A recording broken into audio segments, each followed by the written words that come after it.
मैं परमेश्वर का धन्यवाद देता हूँ इस अच्छे समय के लिए। सर्वशक्तिमान परमेश्वर के चरणों में आने का प्रभु ने जो मौका दिया है। आइए आज के वचन मनन के लिए नीति वचन 19वां अध्याय उसका 18 और 19वां वचन हम पढ़ें।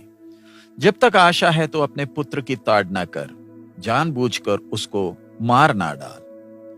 जो बड़ा क्रोधी है उसे दंड उठाने दे, क्योंकि यदि तू उसे बचाए तो बारंबार बचाना पड़ेगा। बच्चे को जन्म देना और उनकी शारीरिक जरूरतों को पूरा करना एक व्यक्ति को अच्छा मां या बाप नहीं बनाता। ध्यान रखें, एक बहुत भारी जिम्मेवारी एक बच्चा पैदा होने वक्त मां बाप के ऊपर आती है। मां बाप के तौर पर हमारे सामने एक अच्छा उदाहरण हमारा स्वर्गीय पिता है। सर्वशक्तिमान परमेश्वर हमारे साथ, हम मनुष्य जाति के साथ किस तरह व्यवहार कर रहा है, उससे हम सीख सकते कैसे हमने बच्चों का देखभाल करना है। इस बात को ध्यान देते हुए कि उनके लिए सबसे अच्छी बात क्या है। बच्चों के लिए सच्चा प्यार कभी भी उनकी गलतियों को नजरअंदाज नहीं करेगा। उनका यह प्रयास नहीं रहता कि हमेशा बच्चे को खुश रखना है, लेकिन एक समझदार मां बाप जो अपने बच्चों को सच में प्यार करते हैं, वो उनका देखभाल करेंगे और उनको उनका भविष्य को सामने रखते हुए उनका पालन पोषण करेंगे। क्योंकि एक समय आएगा कि ये बच्चे को जीवन के यथार्थ को सामना करना है। इसलिए बचपन में ही सही बुनियाद देना है ताकि उसके आधार पर वो स्थिर खड़ा रह सके। और अपने जिम्मेवारी को सही तरीके से निभाने के लिए मां बाप को अपनी भावनाओं के ऊपर नियंत्रण चाहिए। अपने बच्चे का पालन पोषण करते वक्त हर बात को नजर में रखना है।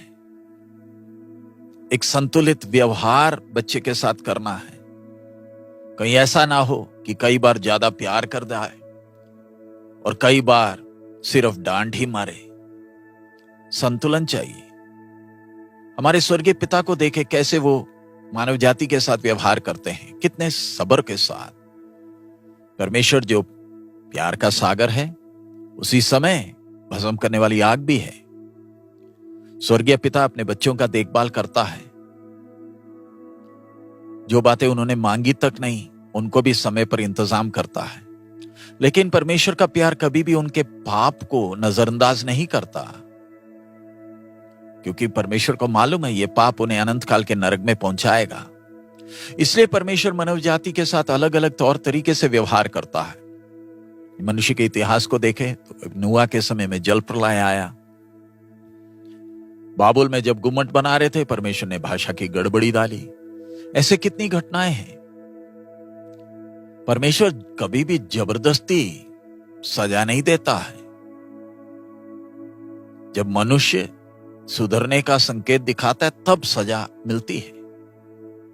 लेकिन हम मनुष्य इस क्षेत्र में पराजित हैं।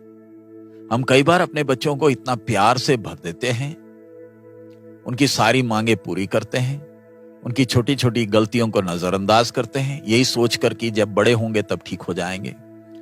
लेकिन जब एक बुरी आदत लग जाती है या जड़ पकड़ लेती है, फिर उसके बाद फिर हम डंडा लेकर उन्हें ठीक करने का प्रयास करते हैं। ध्यान रखें, उससे बच्चा सुधरता नहीं, बिगड़ता है। इसलिए परमेश्वर का वचन यहां पर साफ साफ कहता है, जब तक आशा है तो अपने पुत्र की ताड़ना कर, जानबूझकर उसको मार ना डाल। हमें अपने बच्चे का अनुशासन करना है जब आशा है, और यह बात उन्हें सुधारेगा। हम जानते हैं एक पौधा जब छोटा नाजुक है, तब जब वो बढ़ रहा है उसको सही सपोर्ट या उसके लिए सहारा के लिए सही चीज देने से, एक डंडा लगाने से वो सीधा उगेगा। लेकिन जब एक पौधा पूरे ताकत में आ गया, पूरा बढ़ चुका, फिर हम उसकी दिशा को बदल नहीं सकते हैं, उससे पेड़ बर्बाद ही होगा। इसी प्रकार हमारे बच्चे भी जब वो छोटे हैं, जब हम उनका देखभाल कर रहे हैं, तब सही दिशा दें, क्योंकि बदलाव की आशा है। उस समय अगर हम अपनी भावनाओं से भर जाएं या भावनाओं हम पर भारी होने लगे और जब ताड़ना देनी है तब ताड़ना ना दें, बच्चों के नखरों के सामने अगर हम झुकने लगे तो देर हो जाएगी। शुरू में ही एक छोटा सा गलत काम अगर हम उसको नजरअंदाज करें तो वो जड़ पकड़ेगा और फिर बच्चे उसके गुलाम और उनका जिंदगी हमेशा के लिए बर्बाद। और बाद में हम देखते हो पाप के गुलाम कैसे बन जाते हैं। हम कई बार अपनी भावनाओं पर नियंत्रण खो देते हैं और फिर हमें होश भी नहीं रहता, फिर हम उन्हें बर्बाद कर डालते हैं। इसलिए परमेश्वर का आत्मा इधर साफ साफ ताड़ना देती है, जो बड़ा क्रोधी है उसे दंड उठाने दे, क्योंकि यदि तू उसे बचाए तो बारंबार बचाना पड़ेगा। जो व्यक्ति भावुक है उससे थोड़ी देर कष्ट उठाना अच्छा है, क्योंकि वो अपने गलतियों से सीख सकता है। और अगर हम भावुक होकर उसको मदद करें तो वो कभी भी अपनी गलती से सीखेगा नहीं और बार बार गलतियों में फंसता रहेगा और वो हमेशा के लिए अपने आप को बर्बाद कर बैठेगा। आइए हम अपने स्वर्गीय पिता से सीखें, वो कैसे अपनी सृष्टि से व्यवहार करते हैं। हम अपने बच्चों की जिंदगी को भावुक होकर बर्बाद ना करें। हम उनके प्राण और आत्मा की चिंता करें, उनके व्यक्तित्व की चिंता करें, अनंत काल के लिए उनको तैयार करें और उन्हें सही रास्ते में चलाने के लिए परमेश्वर से ज्ञान मांगे, प्रभु से प्रार्थना करें, शुरू से ही सही दिशा निर्देश दें, उनकी गलतियों को सुधारें ताकि परमेश्वर उनके जीवन से प्रसन्न हो। जब गलती करते हैं तो देर ना करें, नहीं तो बहुत देर हो जाएगी। हर बात के लिए एक समय है।